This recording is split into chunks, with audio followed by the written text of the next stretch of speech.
আমি যখন আমার বিদেশি জাতের বিড়ালদের নিয়ে পোস্ট করি তখন কিছু মানুষ এসে কমেন্ট করে আমি নাকি আমার দেশি জাতের বিড়ালকে ভালোবাসি না, যত্ন করি না, বা আমার বাসায় নাকি তারা আদরে আহ্লাদে থাকে না। তাদের এই কমেন্টের উত্তরে আমি আজকের এই ভিডিওটা তৈরি করছি।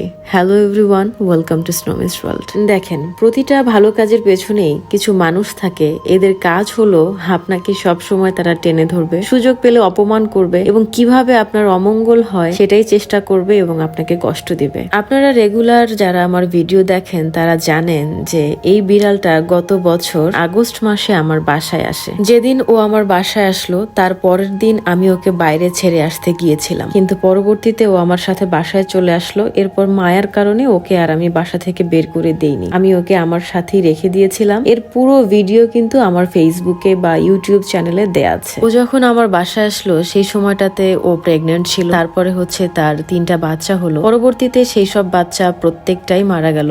আমি এখন বুঝতে পারি তার বাচ্চাগুলো কি কারণে মারা গিয়েছিল। এই বছর অর্থাৎ 2024 সালের জানুয়ারি মাসে আমি ফিল করি যে লাকির শরীরে কোনো না কোনো সমস্যা আছে। এরপর আমি তাকে টেস্ট করতে নিয়ে যাই এবং তার ওয়েট FIP ধরা পড়ে। আজকের দিনে দাঁড়িয়ে আমি বুঝতে পারি যে তার বাচ্চাগুলো একটা একটা করে কেন মারা গিয়েছিল। যেহেতু মায়ের FIP, সুতরাং তার বাচ্চাদেরও FIP ছিল।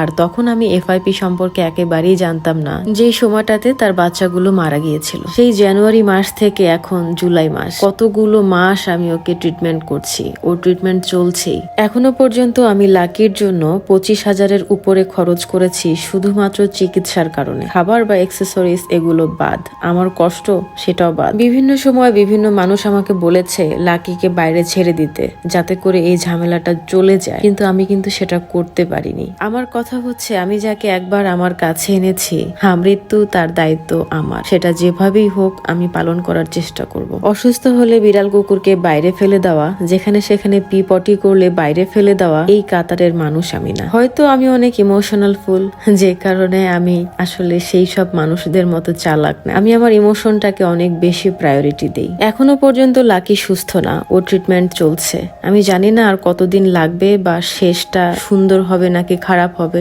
আমি জানি না, কিন্তু আমি আমার চেষ্টাটুকু করেই যাচ্ছি। তবে আমি জোর গলায় বলতে পারি আমি যে দায়িত্বটা কাঁধে নিয়েছি বা যে বোঝাটা আমি আমার কাঁধে বইছি, সেই বোঝাটা সবাই বইতে পারবে না, সেই সাহস সবাই রাখতে পারে না। বাই দ্য ওয়ে, আমার বাসায় আরো একটা দেশি বিড়াল আছে যার নাম হলো টুনটুনি। তাকেও আমি রাস্তা থেকে তুলে এনেছিলাম, এখনো পর্যন্ত আমার সাথেই আছে। আমার মায়ের কাছে একটা বিড়াল আছে, দেশি বিড়াল, এবং সেই বিড়ালটার দায়িত্ব কিন্তু আমার। খাবার কিংবা ওষুধ ঢাকা থেকে আমিই পাঠাই। আর বিভিন্ন সময় আমি রাস্তার বিড়াল কুকুরের জন্য কতটুকু করার চেষ্টা করি সেটা তো আপনারা জানেন। এই লাকি হচ্ছে এমন একটা বিড়াল যার খাবার হচ্ছে খুবই পশ কোয়ালিটি, লাইক তার থাকতে হবে চিকেন, ক্যাট ফুড, ক্যান বা পাউচ। সে মাছ, ভাত, সবজি এসব কখনোই খায় না। টুনটুনি নামের যে দেশি বিড়ালটা আছে তার খাবার কোয়ালিটিও সেম, সেও খুব পশ কোয়ালিটির। অথচ এদের জন্ম হয়েছে রাস্তায়, থেকেছেও রাস্তায়, কিন্তু আমার বাসায় হয়ে এসেছে জমিদার। আর আমার বাসায় যে বিদেশি জাতের বিড়ালগুলো আছে তাদের খাবার নিয়ে কোনো নখরা নাই। মাছ, ভাত, সবজি বা চিকেন আমি যেটাই দেই না কেন